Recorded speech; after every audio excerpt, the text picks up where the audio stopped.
we both agree this is bad advice. You need to be cheap to attract customers. The worst advice you can be. Yeah. The race to the bottom price is not usually a recipe for success. No, just because you undercut everyone, you got the deal, doesn't mean that's good. Well, it worked for Standard Oil, but that was a little bit different. That was how they commandeered the entire industry. I was going to say that was way before there was regulations on that shit too. Some of the oil companies go bankrupt just to outlive the competition. Yeah, they would literally lose money and lose money and lose money.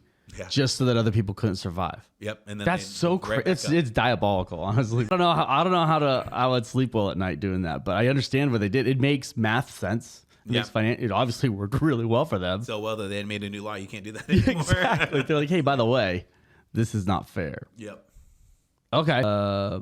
If your product is good enough, marketing isn't necessary. So there's one. We actually have a couple clients that came in and they've built their entire business on referrals. Right. Their marketing percentage is like 2% or not existent. Yeah. So they have a good problem in the sense of like, hey, you have this whole area that you haven't spent any money on, and you're making an income that you're surviving on that you really you enjoy, but you want to grow and eventually you want to step out of the business and not just be the one doing all the work, but you want to actually become the business owner, not just being self-employed. So how do you do that?